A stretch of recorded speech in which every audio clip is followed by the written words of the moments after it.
بسم اللہ الرحمن الرحیم۔ صاحب تفسیر المیزان کے اخلاص کے بارے میں شہید مطہری فرماتے ہیں کہ ہم نے جب نجف اشرف میں کسی سے سنا کہ وہ ایک سید بزرگوار ہے جو ابو علی سینا کی مشہور فلسفی کتاب الشفا کا درس دیتے ہیں، تو ہم وہاں چلے گئے، دیکھے اور ان کے دروس میں ہم نے شرکت کی۔ تو اسی پہلے ہی جلسے میں ہم ان کے عاشق ہو گئے اور اس سید بزرگوار کے گھر گئے تو دیکھا کہ ایک ہی کمرہ ہے جس کے درمیان میں پردہ لگا ہوا ہے، دوسری طرف اپنے اہل و عیال رہ رہے ہیں، اس طرف وہ درس شفائے ابن سینا دے رہے ہیں۔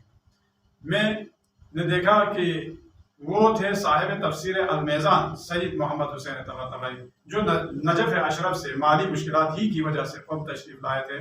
یہاں آ کر کچھ عرصہ تک کھیتی باڑی انہوں نے شروع کی تاکہ مادی مشکلات جو ہے وہ حل ہو سکیں۔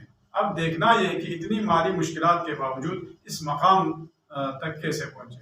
آیت اللہ عظمیٰ سید ابوالحسن اصفہانی مرجع تقلید بھی حوزہ علمیہ نجف اشرف کے طلاب سے اوضاع و احوال پوچھتے اور حالت دیکھ کر گریہ کرتے تھے۔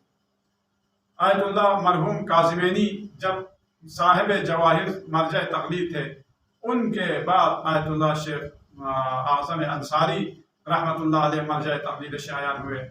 اس دور میں مرحوم کاظمینی استاد حوزہ علمیہ نجف اشرف تھے، بہت ہی مقروض تھے۔ امام علی کی بارگاہ میں ایک کونے میں جا کر مدد مانگتے ہوئے زیارت کرتے تھے۔ شیخ اعظم انصاری کا آنا جانا بھی اسی طرف سے ہوتا تھا۔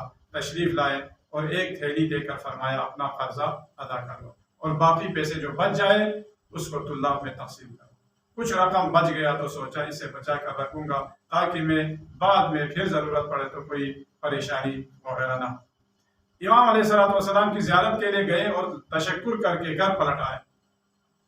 فرماتے ہیں کہ دوبارہ شیخ انصاری سے میری ملاقات ہوئی تو مجھ سے فرمایا اضافی رقم کو طلاب میں تقسیم کر دیا، خدا تمہیں دوبارہ عطا کرے گا۔ یہ شیخ اعظم انصاری کا مقام ہے جو ان تمام اسرار سے واقف تھے، میں نے آ کر اپنے شاگردوں میں تقسیم کیا۔ تو ایک بار کسی معصوم سے عرض کیا مولا آپ کے نزدیک میری کتنی قدر و قیمت ہے؟ امام نے فرمایا اپنی گریبان جان کو، اپنے نفس سے پوچھو، جتنا ہم سے احساس رکھتے ہو اتنی ہی ہمارے نزدیک تمہاری قدر و قیمت ہے۔ والسلام علیکم ورحمۃ اللہ۔